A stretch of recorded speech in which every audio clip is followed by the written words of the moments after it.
الشیطان اللعین الرجیم بسم اللہ الرحمن الرحیم الحمدللہ رب العالمین والصلاة والسلام علی اشرف الانبیاء والمرسلین خاتم النبیین سیدنا و مولانا ابو القاسم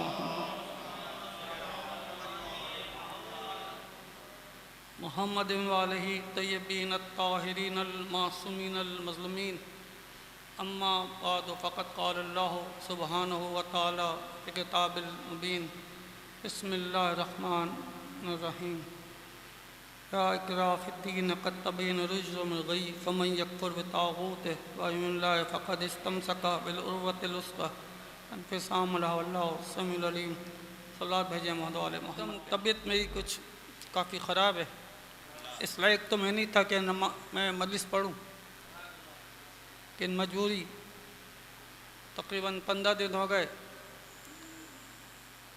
کسی مجلس میں بھی اٹینڈ نہیں کر سکا۔ قرآن کی جس آیت کی میں نے تلاوت کی،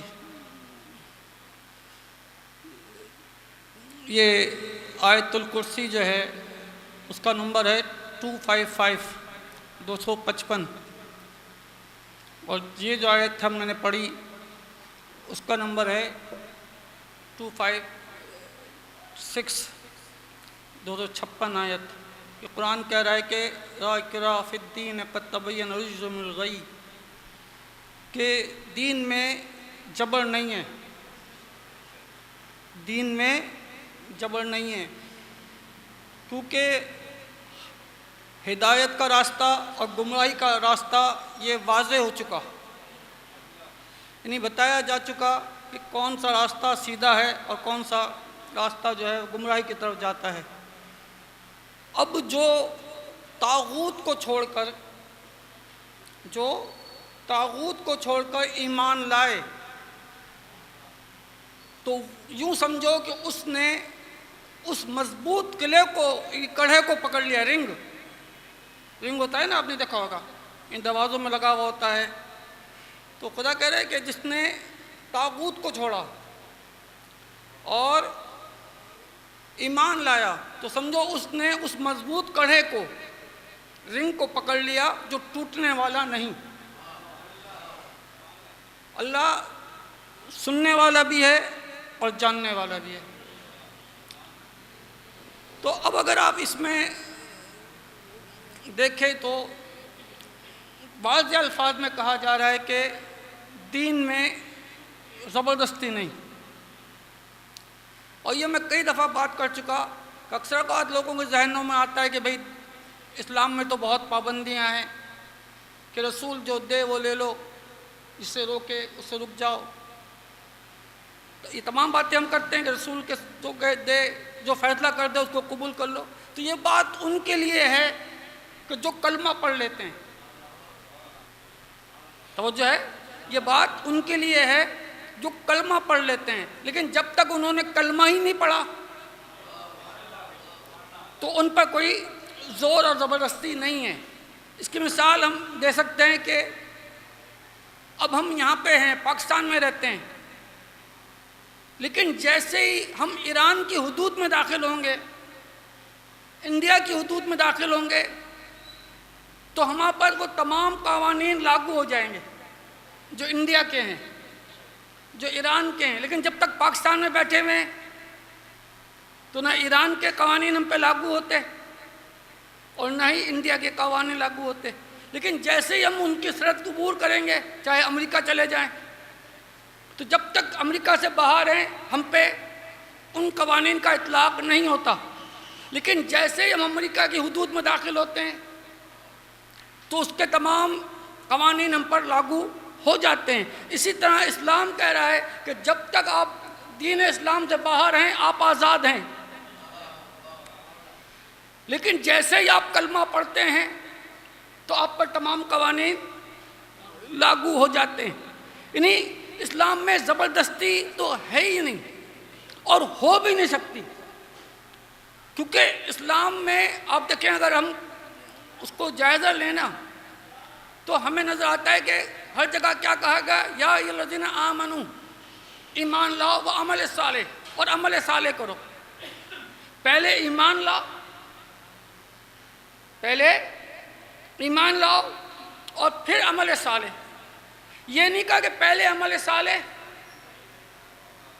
اور پھر ایمان، ایسا کہیں بھی نہیں ہے نا۔ یعنی آپ قرآن کو پورا دیکھو تو پہلے ایمان لانے کی دعوت دی جاتی ہے اور پھر عمل صالح کی دعوت دی جاتی ہے۔ اب سوال یہ ایمان کی دعوت کیوں جاتی ہے؟ کیونکہ اسلام کا اور ایمان کا تعلق دل سے ہے، اور عمل پہ تو آپ کسی کے ساتھ زبردستی کر سکتے ہیں، عمل پر تو کسی سے آپ زبردستی کر سکتے ہیں۔ یعنی ہم کسی کو زبردستی نماز تو پڑھا سکتے ہیں، ہم کسی کو زبردستی روزہ تو رکھوا سکتے ہیں، لیکن اس کو دل سے اللہ کو مانے یہ ہم کر ہی نہیں سکتے۔ لہذا آپ دیکھیں کہ جو ایمان، کیونکہ اسلام میں تو پہلے عقیدہ ہے، اور عقیدے کا تعلق عمل سے نہیں ہے، دل سے ہے، تو دل کو آپ طاقت سے نہیں جھکا سکتے۔ ہاں گردن کو جھکا سکتے ہیں، سر کو جھکا سکتے ہیں، لیکن دل کو نہیں جھکا سکتے۔ لہذا اسلام کہتا ہے پہلے دل کو جھکاؤ۔ توجہ ہے نا؟ اب دل تو زبردستی جھک ہی نہیں سکتا نا، دل زبردستی نہیں جھک سکتا، آپ کتنی ہی کوشش کریں۔ ہاں عمل تو ہو سکتا ہے۔ لہذا اسلام نے پہلی شرط عمل کی نہیں رکھی، پہلی شرط کیا رکھی کہ دل کو جھکاؤ۔ اگر دل جھکے گا تو پھر عمل صالح قبول ہوگا۔ لہذا آپ دیکھیں گے یہاں پہ۔ اچھا اب سوال یہ ہے کہ کیوں پہلے دل کو جھکایا جا رہا ہے؟ تو آپ دیکھیں دنیا میں جتنی بھی چیزیں ہیں نا، جتنی بھی اللہ نے مخلوق پیدا کی ہیں، وہ سب کی سب جس مقصد کے لیے پیدا کی گئی اس مقصد کو پورا کر رہی ہیں۔ توجہ ہے تھوڑی سی؟ یعنی اللہ نے جس چیز کو جس مقصد کے لیے پیدا کیا وہ اس مقصد کو پورا کر رہی ہے۔ یعنی سورج کو پیدا کیا کہ مشرق سے نکلے مغرب میں ڈوب جائے، تو وہ کر رہا ہے نہیں کر رہا۔ پودے کو پیدا کیا تو پودے جو جس مقصد کے لیے جس پودے کو پیدا کیا وہ مقصد پورا کر رہے ہیں نہیں کر رہا۔ جانور کو جس مقصد کے لیے پیدا کیا جانور وہ مقصد پورا کر رہے ہیں۔ صرف ایک مخلوق، سمجھو دو مخلوق، یعنی جن اور انسان، کہ جہاں پہ خدا نے ان کو آزاد چھوڑا، مگر ایسے ہی آزاد نہیں چھوڑا بلکہ ان کو عقل دی۔ توجہ، ان کو کیا دی؟ عقل دی۔ اور جہاں پہ عقل ہو وہاں پہ زبردستی نہیں ہوتی۔ توجہ ہے نا؟ جہاں پہ عقل ہو وہاں پہ زبردستی نہیں ہوتی۔ ہمارے سامنے سب سے پہلے ہماری کتاب ہے جو بڑی سب سے بلند درجہ رکھتی ہے، وہ ہے اصول کافی۔ تو اصول کافی جو ہے اس کی پہلی حدیث جو ہے، یعنی آپ اوروں کی کتابوں کو دیکھیں گے نا، بخاری کو یا ان کو، تو ان میں پہلے جس بات پہ گفتگو ہوئی ہے وہ ہوئی ہے باب وحی، مگر ہمارے ہاں جو کتابیں ہیں ان میں پہلا چیپٹر جو رکھا جاتا ہے وہ رکھا جاتا ہے عقل کا۔ یعنی اسلام جو ہے وہ گفتگو ہی کرتا ہے ان سے جو عقل رکھتے ہیں۔ زیادہ پہلی حدیث جو اصول کافی کی ہے وہ یہ ہے کہ اللہ نے سب سے پہلے عقل کو پیدا کیا۔ توجہ، اللہ نے سب سے پہلے عقل کو پیدا کیا، اور عقل کو پیدا کر کے اللہ نے کہا کہ تو آگے آ۔ اللہ نے عقل کو پیدا کیا اور عقل سے کہا کہ تو آگے آ، تو آگے آ گئی۔ عقل سے کہا کہ تو پیچھے ہٹ، تو پیچھے ہٹ گئی۔ تو خدا نے کہا کہ میں نے اس سے بہتر چیز خلق ہی نہیں کی۔ تو جو یعنی خدا نے کہا کہ عقل سے بڑھ کر میں نے کوئی چیز پیدا ہی نہیں کی۔ اب جزا اور سزا کا پیمانہ جو ہے وہ عقل ہے۔ تو جو اللہ کیا کہہ رہا ہے کہ میں نے عقل کو پیدا کیا، اب جزا جو اور سزا جو ہے نا وہ کس پہ ہوگی؟ عقل پہ ہوگی۔ جتنی عقل ہوگی اس سے اتنا ہی پوچھا جائے گا۔ تو جو ہے نا جس کے پاس جتنی عقل اس سے اتنا ہی سوال ہوگا نا۔ اب آپ یوں سمجھیں، اگر میں کسی کو ایک گلاس پانی کا دوں کسی کو یہاں پہ کہوں کہ پانی بھر کے لے آؤ، اور کسی بچے کو دوسرے کو دوں کہ یہ جگ بھر کے لے آؤ. اب وہ بچہ جو گیا تو اس نے گلاس میں پانی بھرا. توجہ تھوڑی، انہیں عقل کو سمجھیں آپ. انہیں میں کسی بچے کو پانی دے رہا ہوں، گلاس بیٹا یہ پانی لے آؤ. اب وہ پانی کا گلاس لے کے گیا، دوسرے کو کہا میں نے جگ لے جاؤ. اب وہ بچہ بھی فل جگ گلاس بھر کے لایا. توجہ نا، وہ بچہ فل گلاس بھر کے لایا، دوسرا فل جگ بھر کے لایا. اب میں اس بچے سے کہوں کہ بھائی اس میں پانی زیادہ ہے، اس میں پانی کم ہے. توجہ، بھائی جگ والے گلاس والے سے کہوں کہ گلاس میں پانی کم ہے اور اس کا جگ میں فل بھرا ہوا ہے، تو بچہ یہی کہے گا نا کہ جتنا ظرف تھا، جتنا برتن تھا، میں اتنا ہی پانی بھر لایا. یہ تو نہیں ہو سکتا کہ جگ کا پانی میں گلاس میں بھر دوں. تو جو ہے نا، جو یہی چیز عقل کی بھی ہے کہ جتنی عقل اس کی اتنی سمجھ ہوگی نہیں ہوگی. لہذا اللہ نے جب بھی تو قرآن میں کہا کہ لا یکلف اللہ نفسا الا وسعها، ہم کسی کی جان سے زیادہ اس پر بوجھ نہیں ڈالتے، جتنی جان ہوگی اتنا ہی بوجھ ڈالیں گے. بھائی بکری پر اونٹ کا بوجھ تو نہیں لادا جا سکتا نا. صلاح بھیجو مولے محمد پہ. یعنی اگر کوئی بکری، یعنی اونٹ کا جو وزن ہے، اونٹ پہ جو وزن لادا جاتا ہے، اگر ہم وہ بکری پہ لا دیں تو بکری تو بیٹھ جائے گی نا، مر جائے گی. تو یہ تو ظلم ہوا ہی نہیں ہوا. اللہ ظلم نہیں کرتا. جتنی عقل تھی اتنا ہی سوال ہوگا. ہاں، جس کی عقل زیادہ ہے اس سے اتنا ہی سوال ہوگا، جس کی کم ہے اس کی اتنا ہی سوال ہوگا نہیں ہوگا. تو اب قرآن یہ کہہ رہا ہے لا اکراہ فی الدین، دین میں زبردستی نہیں ہے. دین میں زبردستی ہو بھی نہیں سکتی، کیونکہ دل کا تعلق، ایمان کا تعلق ہے عقیدے سے. اور یہی وجہ ہے کہ اللہ نے کلمہ بھی قبول نہیں کیا. یعنی عمل تو بہت بڑی بات ہے نا. شروع میں ہم دیکھتے ہیں کہ قرآن کہتا ہے کہ انما المؤمنون الذین آمنوا باللہ ثم انما المؤمنون باللہ ورسولہ ثم لم یرتابوا، کہ وہ لوگ جو ایمان لائے اس اللہ پر، رسول پر، ثم لم یرتابوا، پھر شک نہیں کیا. پھر یہ بات کی باتیں ہیں کہ وہ جہاد کیا مال سے، جان سے، نہیں. پہلے شرط کیا کہ شک نہیں کیا، یعنی اتنا پختہ ایمان لے کے آئے. اور پھر دوسری طرف ہم دیکھتے ہیں قالت العرب آمنا، کہ یہ عرب کہتے ہیں ایمان لائے. ان سے کہو نہیں، ایمان نہیں لائے، اسلام لائے. تو اس کا معنی ہے کہ اللہ ان کے ایمان کو قبول نہیں کر رہا. توجہ، یعنی جو اللہ کلمے کو قبول نہ کرے، تو جو ہے نا اذا جاءک المنافقون قالوا نشهد انک لرسول اللہ، یہ منافق آتے ہیں اور کہتے ہیں کہ تو اللہ کا رسول ہے. اللہ منافقوں کے کلمے کو قبول نہیں کر رہا. تو اب نظر لگائیں، جو اللہ کلمے کو قبول نہ کرے وہ بے یقینی کی نماز کو قبول کرے گا. جبھی تو مولا علی نے فرمایا، کیا فرمایا مولا نے؟ کہ بے یقینی کی نماز سے بہتر ہے کہ انسان یقین کی نیند سو جائے.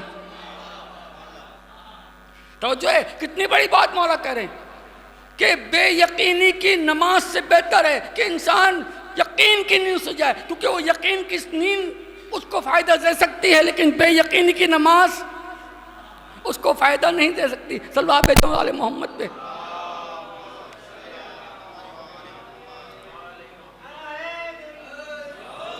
اب یہاں پہ دیکھیں مختصر کرتے ہوئے اور بھی کہ اب یہاں پہ کیا کہہ رہا ہے قرآن کہ لا اکراہ فی الدین قد تبین الرشد من الغی فمن یکفر بالطاغوت. طاغوت کس کو کہتے ہیں؟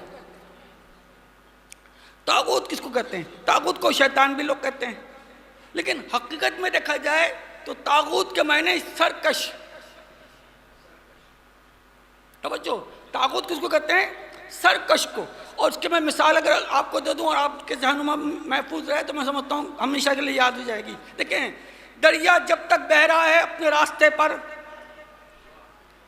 تو بہ رہا ہے، لیکن جہاں کنارے سے باہر نکلا تو ہم کہتے ہیں طغیانی آ گئی، یعنی اب وہ سرکش ہو گیا، یعنی جب اس نے کنارے کو چھوڑا اور ادھر ادھر آنے لگا تو طغیانی آ گئی نا، دریا میں طغیانی ہے۔ مقصد کیا کہ اب یہ دریا سرکش ہو رہا ہے، اپنے حدود سے باہر نکل رہا ہے، تو جو حدود سے باہر نکلے وہ طاغوت، جو حدود سے باہر نکلے وہ طاغوت، یعنی وہ سرکش ہے، وہ سرکش ہو گیا۔ جب کہتے ہیں، جب قرآن نے کہا کہ جس نے طاغوت کو چھوڑ کر ایمان کو قبول کیا اور اللہ کے، یعنی خدا کہہ رہا ہے مضبوط کڑے کو، یعنی مضبوط رنگ کو، یعنی آپ اگر کہیں سے گر رہا ہے کوئی آدمی اور اس کے ہاتھ میں کوئی کڑا آ جائے، کوئی رنگ آ جائے، تو وہ اس کو مضبوطی سے پکڑ لیتا ہے نا، مگر ادھر تو خدشہ یہ ہے کہ ایسا نہ ہو کہ وہ ٹوٹ جائے۔ اگر وہ کمزور کڑا ہوگا تو ٹوٹ جائے گا نا وزن سے، مگر خدا کہہ رہا ہے یہ ٹوٹنے والا نہیں ہے، یعنی جس نے شیطان کو چھوڑ کے اللہ کو پکڑ لیا وہ کبھی اس کو ٹوٹے گا نہیں، کیونکہ اللہ جانتا بھی ہے اور سننے والا بھی ہے، سمیع العلیم، سننے والا بھی ہے، جاننے والا بھی ہے۔ صلی اللہ بجم علی محمد پہ۔ تو اسی وجہ سے ہم دیکھتے ہیں کہ پروردگار عالم نے کہیں بھی کسی بھی جگہ پر سختی نہیں کی۔ ہاں ان کے لیے ہوا کہ جنہوں نے کلمہ پڑھ لیا، جب آپ نے رسول کو مان لیا، اللہ کو مان لیا، رسول کو مان لیا، تو رسول علی کیا فرماتے ہیں؟ الاسلام ہو تسلیم، اسلام تسلیم ہے، کہ جب آپ نے مان لیا تو پھر جو کچھ اللہ کہتا جائے تسلیم کرتے چلے جاؤ۔ ایک شعر سناؤ صلی اللہ علیہ محمد پہ۔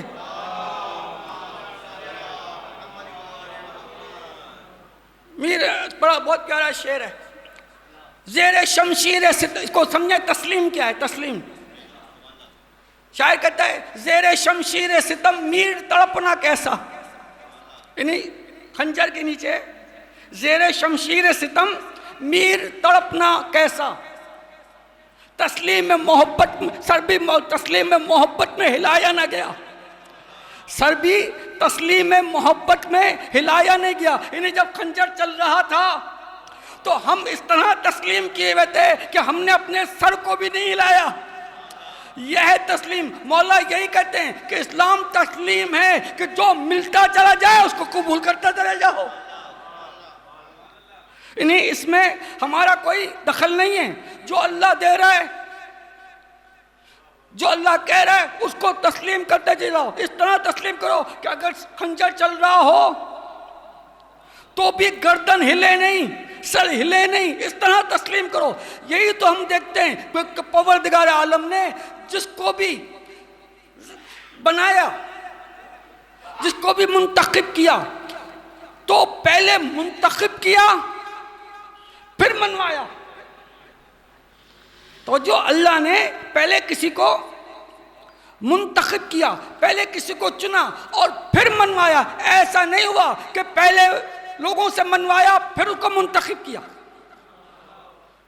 توجہ ہے، یعنی اللہ کا یہ دستور شروع سے چلا آ رہا ہے، کیا کہ پہلے بناتا ہے اور پھر بعد میں کہتا ہے کہ اس کو مانو۔ ایسا نہیں ہوتا کہ کہو کہ تم ان کو مانو تو پھر بناؤں گا۔ یہ جو دنیاوی عہدے خدائی عہدے میں فرق ہی ہے، یہ کہ اللہ بنا کے منواتا ہے۔ توجہ، اللہ پتہ نہیں آواز آ رہی ہے خلوات بنوا لو، کہ اللہ جو ہے پہلے بناتا ہے پھر منواتا ہے۔ دنیا والے پہلے منواتے ہیں پھر بناتے ہیں۔ اور اس کی میں مثال دے دوں، دیکھیں بیعت جو ہوتی ہے دو قسم کی ہوتی ہے۔ بیعت جو ہے وہ دو قسم کی ہوتی ہے۔ ایک بیعت وہ ہوتی ہے کہ جس میں بیعت کرنے والا عزت پاتا ہے۔ توجہ ہے، یعنی ایک بیعت وہ ہوتی ہے کہ جس میں بیعت کرنے والا عزت پاتا ہے، یعنی اللہ نے اعلان کیا انی جاعل فی الارض خلیفہ، میں زمین پہ خلیفہ بنا رہا ہوں. اب اللہ نے فیصلہ کر لیا. اب جو سجدہ کرے گا، جو آدم کو مانے گا وہ جنت میں رہے گا، اور جو نہیں مانے گا وہ جنت سے باہر جائے گا. تو جو ہے یعنی جس نے آدم کو مان لیا وہ جنت میں رہنے کا حقدار، وہ قرب الہی کا حقدار. لیکن جس نے نہیں مانا وہ رجیم ہوا نہیں ہوا، وہ باہر ہو گیا نہیں مانا. تو اس کا معنی ہے کہ اللہ نے پہلے دن ہی یہ اصول سیٹ کر دیا کہ بناؤں گا پہلے. ہاں اب جو اس کو مانے گا اس کو عزت بھی ملے گی، جنت بھی ملے گی. لیکن جو نہیں مانے گا اس کو نہ عزت ملے گی نہ جنت ملے گی. یہ پہلے دن سیٹ ہوا نہیں ہوا کہ پھر اس کے بعد میں آپ دیکھیں حضرت. اچھا دوسری بیعت کون سی ہوتی ہے؟ دوسری بیعت وہ ہوتی ہے کہ جس میں بنانے والے کسی کو بناتے ہیں. توجہ ہے. ایک بیعت وہ ہوتی ہے جس میں بنانے والے نے عزت پائی، یعنی جب تک رسول کی بیعت نہیں کی تھی ناپاک تھے. توجہ. اور اتنے ناپاک تھے کہ جب تک رسول کا کلمہ نہیں پڑا تھا کہ اگر 7 سمندر میں بھی نہا لیتے نا، 7 سمندر میں بھی نہا لیتے، غسل کر لیتے تو ناپاک رہتے. لیکن یہ محمد کے کلمے کا کمال تھا کہ جیسے ہی لا الہ الا اللہ محمد رسول اللہ پڑھا پاک ہو گئے نہیں ہو گئے. یعنی رسول اپنی جگہ پر ہیں. ایسا نہیں ہے کہ اگر کوئی اللہ کو مانے تو اللہ ہے، نہیں، اللہ کو مانو یا نہ مانو اللہ ہے یا نہیں. اسی طرح ہمارے محمد رسول اللہ کہنے سے رسول نہیں بنے. کیا ہمارے کہنے سے رسول بنے؟ اگر پوری دنیا ہی بھی رسول کی رسالت کا انکار کر دے پھر بھی محمد رسول اللہ ہیں. ہاں جو ان کو نہیں مانے گا وہ ناپاک ہیں، چاہے وہ 7 سمندر میں غسل کر لیں ناپاک رہیں گے. تو ایک تو بیعت یہ ہوئی. لیکن ایک بیعت وہ ہوتی ہے کہ جس میں بیعت کرنے والے کسی کو بناتے ہیں. یعنی ایک آدمی پیر ہے ہی نہیں. توجہ. ایک آدمی پیر ہے ہی نہیں، یا چلو پیر کو چھوڑو کیونکہ آج کل تو اس طرح کا مسئلے نہیں ہیں. ایک آدمی ایم این اے نہیں ہے. توجہ نا، اسی زبان میں بات کریں نا آج کے دور کے حساب سے. ہم نے ووٹ دیا تو ایم این اے بنا. توجہ ہے.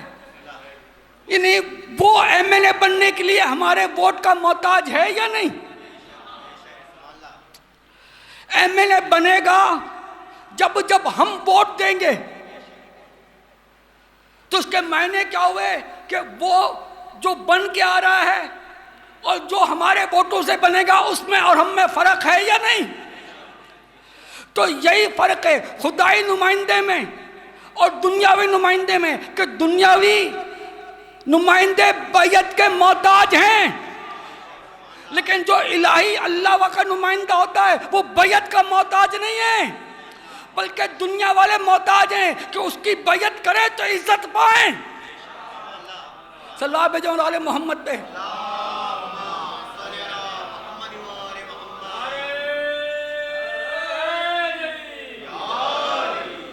تو بات یہ تسلیم. آپ دیکھیں اللہ نے حضرت آدم علیہ السلام کو بنایا، کہا کہ سجدہ کرو.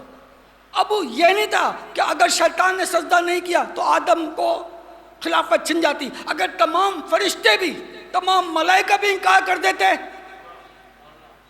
تو کیا آدم کی خلافت چھن جاتی؟ نہیں، آدم کی خلافت نہیں چھن جاتی. ہاں یہ جس مقام سے پہ تھے اس مقام سے ہٹ جاتے. تو خدا نے پہلے دن ہی اصول دیا کہ جس کو میں نے بنایا ہے تم مانو نہ مانو وہ ہے. ہاں تم اپنی جگہ سے ہٹ جاؤ گے، تم نہ مان کے ہٹ جاؤ گے. اب آپ دیکھیں حضرت نوح نے کشتی بنائی. حضرت نوح علیہ السلام کشتی بنا رہے ہیں. اور اپنی مرضی سے مارا ہے، خدا کی اشارت سے بنا رہے ہیں. اب کشتی بن گئی. اب جو اس کشتی میں بیٹھے گا وہ نجات پائے گا، جو نہیں بیٹھے گا وہ غرق ہو جائے گا. یعنی نجات کے لیے محتاج ہوئے کس کے؟ کشتی کے. کشتی محتاج نہیں ہے. تو جو ہے کشتی محتاج ہوئی. یہی تو ہم کہتے ہیں جب لکڑی کی بنائی ہوئی کشتی کو اگر کوئی انکار کرے تو ڈوب جاتا ہے. اور جس کو مصطفیٰ ہاتھوں پہ اٹھا کے کہے من کنت مولا فہذا علی مولا. صلی اللہ پہ جو آل محمد پہ. تو آپ دیکھ رہے ہیں کہ کس طرح سے پروردگار عالم بتا رہا ہے کہ آدم کو مانا تو ٹھیک ہے قبول، ورنہ جنت سے باہر. نوح کو مانو، اگر نہیں مانا تو غرق ہو جاؤ گے. یعنی عام لکڑی کی کشتی ہے، توجہ. اور جس کشتی کو چھوڑ کر پہاڑ پہ چڑھے تھے یہ بھی بے جان. توجہ ہے، یہ بھی بے جان، وہ بھی بے جان. مگر آپ دیکھیں خدا یہ نہیں دیکھنا کہ جاندار ہے یا بے جان. یہ دیکھو کہ بنایا کس نے، بنایا کس نے. اب آپ دیکھیں، آپ حج پہ جو جاتے ہیں ان سے پوچھو، وہاں پہ 4 پتھر ہیں، 4 پتھر. 3 کو پتھر مارو، 1 کو چومو.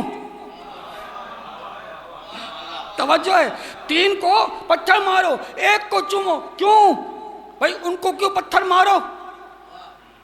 کیونکہ اللہ نے ان کو بنایا ہی اس لیے ہے کہ ان کو پتھر مارا جائے. اس کو بنایا چومنے کے لیے، اس کو بنایا بوسہ دینے کے لیے. لہذا اس وقت تک حج نہیں ہوگا جب تک کہ اس کو بوسہ نہ دو. توجہ، اب دیکھیں بوسہ دو، لیکن آپ نے دیکھا لاکھوں حاجی ہوتے ہیں. توجہ، لاکھوں حاجی ہوتے ہیں، ہر حاجی کو یہ نصیب نہیں ہوتا. توجہ ہے، ہر حاجی کو یہ نصیب نہیں ہوتا کہ اس کو بوسہ دے. لہذا کہا کہ اگر بوسہ نہیں دے سکتے تو ہاتھ کو اشارہ کرو. تو جو ہے بتا دیا اللہ نے کہ اگر وہ دور ہے تو اس کی پرواہ نہ کرو بھائی، دل سے بیٹھ کے سلام کرو.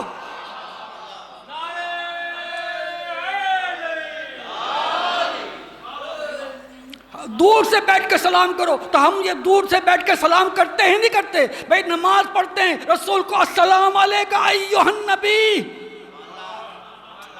بھائی اگر وہاں نہیں جا سکتے تو یہاں سے سلام کر رہے ہیں نہیں کر رہے ہیں؟ صلی اللہ علیہ وآلہ محمد پہ. اب دیکھیں حج پہ بھی تولا بھی ہے، تبرہ بھی ہے. کوئی چیز ایسی نہیں ہے جہاں تولا ہو تبرہ نہ ہو. تولا تبرہ یعنی حجر اسود سے تولا، ان 3 پہ تبرہ. جن 3 پتھر، جن کو 3 کو پتھر مارا. یعنی اب آپ دیکھیں ہر جگہ پہ، کیونکہ خدا یہی تو کہہ رہا ہے کہ طاغوت کو چھوڑ کر میری طرف آؤ. یعنی طاغوت پہ تبرہ، اللہ سے تولا. صلی اللہ علیہ محمد پہ توجہ. تو اب دیکھا بڑا فرق ہے، بہت فرق ہے. ایک بیعت وہ ہوتی ہے جو کسی کو عزت دلاتی ہے، یعنی ہم نے بیعت کی، اس کو عزت مل گئی. لیکن ایک بیعت وہ ہوتی ہے جس میں بیعت کرنے والے عزت پاتے ہیں. جو اللہ کے نمائندے کو سے بیعت کرے گا وہ عزت پائے گا، اور جو بندوں سے ووٹ لے کے بیعت کر کے بنے گا وہ اس وقت تک جب تک کہ لوگ اس کے ساتھ. لیکن جیسے ہی لوگوں نے اس کو چھوڑا اس کی چیز ختم ہو جائے گی. لیکن آپ دیکھیں، اس سے پہلے بھی میں نے پڑھا تھا کہ دیکھیں کعبے کو آپ دیکھیں. جب رسول اللہ صلی اللہ علیہ وسلم نے کی ولادت ہوئی اس وقت خانہ کعبہ پہ بتوں کا قبضہ تھا نہیں تھا. سارے بت جو تھے وہ کعبے میں بھرے ہوئے تھے. 360 بت کعبے میں تھے. اور بنایا کس نے تھا؟ اس کعبے کو بنایا کس نے تھا؟ حضرت ابراہیم علیہ السلام نے. اور کیا کہا تھا؟ بیت اللہ. اللہ کا گھر، دعا بھی کی تھی، اللہ نے کہا کہ اس کو پاک صاف رکھنا، بت آ گئے۔ تو کیا کعبے میں بت آنے سے اس کا اسٹیٹس جو تھا، اس کا رتبہ جو تھا، عظمت جو تھی وہ کم ہو گئی؟ توجہ ہے؟ دنیا والوں نے قبضہ کیا نا اس پہ، یعنی 360 جس وقت رسول اللہ صلی اللہ علیہ وسلم کی ولادت ہو رہی ہے، کعبے میں بت ہیں۔ رسول نے 13 سال مکی زندگی میں تبلیغ کی، 13 سال، اس وقت بھی بت رہے کعبے میں، اس چلے گئے مدینے آ گئے تو اس وقت بھی بت تھے، 360 بت اس وقت تھے، لیکن کیا بت خانے لوگوں نے کعبے کی حیثیت کو تبدیل کیا؟ کہاں اللہ کا گھر، کہاں بتوں کا گھر بنا دیا۔ تو کیا اللہ نے اس کو قبول کیا؟ کیا مسلمانوں نے اس کو قبول کیا؟ بھئی دنیا والے اگر کسی اللہ والی چیز کو اگر اس کا رتبہ تبدیل کریں تو اس کے رتبے کو تبدیل نہیں کر سکتے، اس کی عظمت کو، اس کی عزت کو کم نہیں کر سکتے۔ اب آپ دیکھیں رسول اللہ صلی اللہ علیہ وسلم ہجرت فرما کے مدینے آ گئے اور نماز پڑھ رہے ہیں بیت المقدس کی طرف رخ کر کے، مگر دل یہ چاہتا ہے رسول کا کہ یہ قبلہ وہی بنے۔ توجہ، اب رسول نماز پڑھ رہے ہیں، حکم آ گیا ادھر ہی پھر جاؤ۔ اب جب رسول نے اس کو قبلہ بنایا تو اس وقت بھی بت تھے یا نہیں تھے؟ توجہ ہے؟ تو کیا رسول اللہ کا دل اس کعبے کی طرف تھا جس میں بت تھے؟ نہیں، بت آنے سے کعبے کا رتبہ تبدیل نہیں ہوا۔ دنیا والے چاہے اس کو بدل دیں لیکن اللہ نے نہیں بدلا۔ رسول بھی جانتے تھے بھلے اس وقت بت ہیں لیکن ہے تو اللہ کا گھر۔ تو یہی تو ہم کہتے ہیں، رسول نے کیا فرمایا؟ یا علی انتا مثلوں کا کعبہ، اے علی تم کعبے کی مثل ہو۔ توجہ ہے؟ چاہے لوگ اس کو چوتھا بنا دیں لیکن ہے اول۔ توجہ ہے؟ یعنی جس طرح کعبے کے رتبے کو تبدیل کرنے سے کعبے کا رتبہ تبدیل نہیں ہوا، وہ رہا گھر اللہ کا۔ بھئی بت تو اس وقت ٹوٹے نا، بت تو اس وقت نکلے جب فتح مکہ ہوا۔ فتح مکہ کے سے پہلے کیا اس کو سجدے نہیں ہو رہے تھے؟ کعبے کو سجدے ہو رہے تھے، تو اس کے معنی کہ اگر دنیا والے تمام مل کے اللہ کی بنائی ہوئی چیز کا رتبہ تبدیل کرنا چاہیں تو اس کا تبدیل نہیں ہوتا۔ اللہ کے نظر میں، مومنین کے نظر میں اس کا درجہ وہی رہتا ہے جو اللہ نے بنایا۔ تو ادھر بھی یہی ہوا نا کہ رسول کیا فرما رہے ہیں؟ اے علی تو کعبے کی مثل ہے، تو کعبے کی مثل ہے۔ کیوں؟ اس لیے کہ اب آپ دیکھیں، کعبے کو دیکھنا عبادت، کعبے کو دیکھنا عبادت، اور جو کعبے سے رخ پھیرے کافر ہو گیا نا۔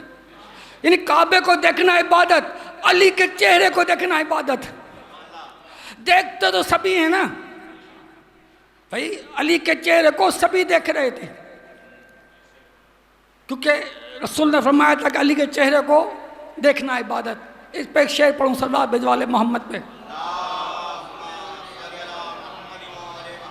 کہ مولا کا ایک بڑا پیارا شعر، ایک سب لوگ جدھر ہیں وہ ہیں ادھر دیکھ رہے ہیں، سب لوگ جدھر وہ ہیں ادھر دیکھ رہے ہیں، ہم مزادار دیکھنے والوں کی نظر دیکھ رہے ہیں۔ توجہ ہے؟ ہم مزاداروں کا کام یہ ہے کہ ہم یہ دیکھ رہے ہیں کہ وہ کس نظر سے دیکھ رہا ہے۔ توجہ بھائی، ہر ایک اپنے اپنے حساب سے دیکھتا ہے نا۔ تو اب آپ دیکھیں یہاں پہ کعبے سے رخ پھیرنا ہے، تو آپ دیکھیں یہی وجہ تھی، ٹائم بہت ہو گیا، کہ یہی وجہ تھی کہ رسول نے پہلے غدیر میں علی کو بنایا مولا، من کنتو من کن تو مولا فہذا علی مولا، جس کا میں مولا اس کا علی مولا، اور مولا بنا کے پھر سب سے کہا کہ اس کو بیعت کرو، تاکہ کوئی یہ نہ کہے کہ ہم نے بیعت کی تو علی مولا بنے۔ توجہ، علی کو پہلے مولا بنایا، علی کو پہلے مولا بنایا تاکہ کوئی یہ نہ کہے کہ اگر ہم بیعت نہ کرتے تو علی مولا نہ بنتے۔ جس طرح آدم کی خلافت ملائکہ کی سجدوں کی محتاج نہیں ہے، اس طرح علی کی مولایت بھی بیعت کی محتاج نہیں ہے۔ علی بلا فصل خلیفہ ہیں، کہے کوئی مانے نہ مانے۔ علی کیونکہ آپ دیکھیں رویہ دیکھیں، جیسے ہی وصال رسول ہوا ثقیفہ چلے گئے نا، لیکن جو خلیفہ بلا فصل تھا وہ تو اپنی جگہ پہ بیٹھا رہا، تو اس کو پتا تھا کہ میں محتاج نہیں ہوں، توجہ ہے، میں محتاج نہیں ہوں، اور ایسے ہی ہوا، ایسے ہی ہوا، ہر جگہ پہ ایسے ہی ہوا۔ دیکھیں نمرود نے دعویٰ کیا نا میں اللہ ہوں، فرعون نے دعویٰ کیا میں اللہ ہوں، تو کیا اللہ نے گردن دبا دی؟ اللہ نے نہیں کیا۔ نمرود نے جب تک ابراہیم پہ حملہ نہیں کیا اللہ نے اس کو کچھ نہیں کہا۔ فرعون جب تک کہتا رہا میں اللہ ہوں اللہ نے کچھ نہیں کیا، لیکن جیسے ہی وہ حضرت موسیٰ کو قتل کرنے کے راستے سے نکلا، تو چونکہ نبوت پہ حملہ کیا تھا نا، لہذا اللہ نے اس کو غرق کر دیا۔ تو یہ ایک پوری چین ہے کہ نبوت توحید کی جو ڈیفینس لائن ہے نا، علامہ طالب جوہری نے اسے پڑھا تھا کہ جو توحید کی ڈیفینس لائن ہے وہ ہے نبوت۔ توجہ ہے، توحید پہ حملہ ہوگا تو نبوت سامنے آ جاتی ہے، اور نبوت کی ڈیفینس لائن ہے امامت، کہ نبوت پہ حملہ ہوگا تو امامت سامنے آ جاتی ہے۔ اور ایسا ہی ہوا نا، دعوت ذوالعشیرہ سے لے کر کربلا تک جس نے بھی نبوت پہ حملہ کیا تو امامت سامنے آئی یا نہیں آئی۔ اور طالب جوہری نے تو یہیں تک کہا، لیکن میں ایک جملہ اور کہوں کہ اگر امامت پہ نبوت پہ اگر آج کوئی حملہ ہوتا ہے تو عزاداری سامنے آ جاتی ہے۔ یہ عزاداری ڈیفینس کر رہی ہے توحید کو بھی، نبوت کو بھی، امامت کو بھی۔ کہیں بھی حملہ ہو ہم عزادار باہر نکلتے ہیں، نہیں نکلتے۔ یہ مجلسیں لوگ سمجھتے ہیں لیکن دین میں جبر نہیں ہے، ہم نے کبھی کسی پہ جبر نہیں کیا، اور حقیقت یہ ہے کہ حق کا جو نمائندہ ہوتا ہے وہ کبھی زبردستی کسی سے بیعت نہیں مانگتا، کہ اس کو پتہ ہوتا ہے کہ یہ مانے نہ مانے میں ہوں۔ لہذا اللہ نے بھی خود کو زبردستی نہیں منوایا، رسول نے بھی خود کو زبردستی نہیں منوایا، علی نے بھی خود کو زبردستی نہیں منوایا۔ ہاں فکر ان کو ہوتی ہے جو جانتے ہیں کہ اگر اس نے بیعت نہیں کی تو میں صفر ہوں۔ یہی تو یزید کو تھا، بھئی ساری دنیا نے بیعت کر لی تھی اس کی، سبھی بیعت کر چکے تھے نا، وہ تو حق کا خلیفہ تھا۔ توجہ ہے یا نہیں؟ جب سبھی بیعت کر چکے، صرف حسین نے تو بیعت نہیں کی تھی، تو کیا تھا؟ مگر یزید بھی جانتا تھا کہ حسین کا رتبہ کیا ہے، لہذا آپ دیکھیں حسین نے تو بیعت نہیں کی، اور اتنی بڑی عظیم قربانی دی۔ لوگ کہتے ہیں کہ کیا ہوا، حسین نے اتنی بڑی قربانی دی تو کیا ہو گیا؟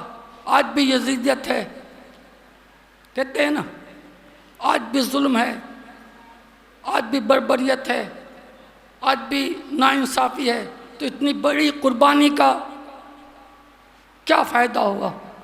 حقیقت ہے کہ حسین نے ظلم کے خلاف بھی قربانی دی، اور چیزوں کے بارے میں بھی قربانی دی، لیکن حقیقت میں دیکھا جائے تو حسین کا قربانی کا سب سے بڑا مقصد یہ تھا کہ ثقیفہ سے لے کر کربلا تک جس نے بھی آل محمد کو دکھ پہنچایا تھا، علی نے، حسین نے ان سب کے چہروں سے نقاب اتار دی۔ تو جو ہے حسین کا بڑا کارنامہ یہ تھا کہ وہاں سے لے کر کربلا تک جتنے لوگوں نے بھی اہل بیت کو، آل محمد کو دکھ پہنچائے تھے، حسین نے ان سب کے چہروں سے نقاب اتار دی۔ اور یہ نہیں ہو سکتا، یہی سب سے بڑا کمال تھا کہ حد ہو گئی حسین تیرے انتقام کی، نام یزید گالی سے بدتر بنا دیا۔ عزیزان محترم، 10 دن تھے حسین کے۔ اکثر اوقات یہی کہا جاتا ہے کہ محرم 10 دن ختم ہو گئے، نہیں، حقیقت یہ ہے کہ 10 دن کے بعد تو محرم شروع ہوئے ہیں، کیونکہ جب مولا سے پوچھا جاتا تھا نا، امام سید سجاد سے، کہ مولا آپ اتنا کیوں روتے ہیں، قتل ہو جانا، قتل کر دینا، یہ تو آپ کا ورثہ ہے۔ مولا کہتے تھے ہاں، مجھے کربلا نہیں، مجھے شام رلاتی ہے۔ اور یہ ایسے ہی نہیں ہے، دیکھیں جب مولا امام حسین رخصت ہو رہے تھے اور امام زین العابدین نے کہا تھا کہ بابا مجھے بھی اجازت دو، میں بھی جہاد کو جاؤں، تو مولا امام حسین نے کہا تھا بیٹا ہم نے تو جہاد اصغر کیا ہے، تجھے جہاد اکبر کرنا ہے، تجھے جہاد اکبر کرنا ہے۔ تو مولا نے پوچھا تھا گھبرا کے، بابا وہ جہاد اکبر کیا ہے؟ کہا بیٹا رسول کی بیٹیوں کو، نواسیوں کو کربلا سے کوفہ، کوفے سے شام، دربار ابن زیاد میں، کبھی دربار یزید میں لے کے جانا ہے بیٹا، پھر مدینے لے کے جانا ہے، یہ جہاد اکبر ہے، یہ جہاد اکبر ہے۔ خدا کی قسم اس جہاد اکبر بڑا مشکل تھا، بڑا مشکل تھا، خدا کی قسم امام سید سجاد کے لیے بڑا مشکل تھا کہ کربلا سے کس طرح سے لے کے چلی۔ بی بی زینب کہتی ہے جب یہ قافلہ مقتل سے گزر رہا تھا، مقتل سے گزر رہا تھا، لاشیں پڑی تھی، میں اپنے بھتیجے امام سید سجاد کو دیکھ رہی تھی کہ میری امام سید سجاد پہ نظر پڑی، دیکھا امام کا چہرہ زرد پڑ چکا تھا، زرد پڑ چکا تھا، پیلا ہو چکا تھا، میں گھبرا گئی، میں نے خود کو اونٹوں سے گرایا، امام سید سجاد کے پاس پہنچی، کہا اے بیٹا سید سجاد اپنے آپ کو سنبھالو بیٹا، اپنے آپ کو سنبھالو بیٹا، تم امام میں وقت ہو، امام میں وقت ہو۔ تو امام سید سجاد نے کہا تھا پپی اماں وہ بیٹا اپنے آپ کو کیسے سنبھالے جس کا باپ بے گور و کفن پڑا ہو اور وہ اپنے باپ کو کفن نہ دے سکے، اپنے باپ کی لاش کو دفن نہ کر سکے۔ عزیزوں یہی امام سید سجاد ہوئے ہیں کہ جب دربار ابن زیاد میں پہنچے، ابن زیاد کی نظر جب امام سید سجاد پہ پڑی تو ایک بار دیکھ کے کہا اے سجاد، اے علی بن حسین، ارے تیرا چچا کا بیٹا، تیرا چچا کا بیٹا جب آیا تھا، مسلم بن عقیل جب آیا تھا، وہ تو شیروں کی طرح دہاڑ رہا تھا، وہ تو شیروں کی طرح چلا رہا تھا، لیکن تو نے سر کو جھکایا ہے، تو نے سر کو جھکایا ہے۔ کہا ابن زیاد تو نے انصاف نہیں کیا، ارے جب وہ آیا تھا اس کے سامنے ماں بہنیں ننگی نہیں تھی، ان کے سامنے ان کے بے سر چادر نہیں تھی، میں تو کیسے سر اٹھاؤں؟ جب میں اپنی پھپھی کی طرف دیکھتا ہوں وہ ننگے سر ہے، میری ماں کی طرف دیکھتا ہوں وہ ننگے سر ہے، میں اپنے سر کو کیسے اٹھاؤں؟ عزیزوں یہی وہ دکھ تھے، یہی وہ تکلیفیں تھیں کہ جب امام سید سجاد کربلا سے مدینے پہنچے تو اتنے ضعیف ہو چکے تھے، اتنے ضعیف ہو چکے تھے کہ کوئی پہچان نہیں رہا تھا، کوئی پہچان نہیں رہا تھا۔ آپ کے چچا محمد حنفیہ جب آپ کے پاس آئے اور کہا کہ بزرگوار، اے بزرگوار آپ کون ہو؟ تو امام سید سجاد نے کہا چچا ارے غیروں نے نہیں پہچانا، ارے میں تو آپ کا بھتیجا سید سجاد ہوں۔ کہا بیٹا یہ کیا ہوا؟ تیری کمر جھک گئی، تیرے بال سفید ہو گئے، آپ میرے گلے سے لگ جا۔ کہا مولا، کہا چچا مجھے گلے سے نہ لگاؤ، میرے سینے پہ بہت زخم ہے، میرے سینے پہ بہت زخم ہے۔ ارے جو کربلا سے شام تک، شام سے مدینے تک، ارے نبی ذاتیوں کو اس طرح لے کر آئے، اور اگر وہ ضعیف نہ ہوگا تو کیا ہوگا؟ لعنت اللہ علیہ قوم الظالمین۔ اللہم صلی علی محمد وعلی محمد۔ اے رب کریم باقی محمد وعلی محمد ہماری چھوٹی سی مجلس کو، عبادت کو قبول فرما۔ رب کریم جنہوں نے نظر نیاز کا انتظام کیا، مجلس کا انتظام کیا، اس ذکر میں آئے، اس ذکر کو سنا اور پڑھا، پروردگار ان کی خدمتوں کو قبول فرما۔ رب کریم جہاں جہاں ذکر حسین ہوتا ہے پروردگار ان گھروں کو شاد و آباد فرما۔ رب کریم بحق محمد وآل محمد، رب کریم ہمارے رزق و روزی میں برکت عطا فرما۔ رب کریم ہمیں تعلیمات آل محمد پہ چلنے کی توفیق عطا فرما۔ ربنا آتنا فی الدنیا حسنۃ وفی الآخرۃ حسنۃ وقنا عذاب النار۔ اللہم صلی علی محمد وآل محمد۔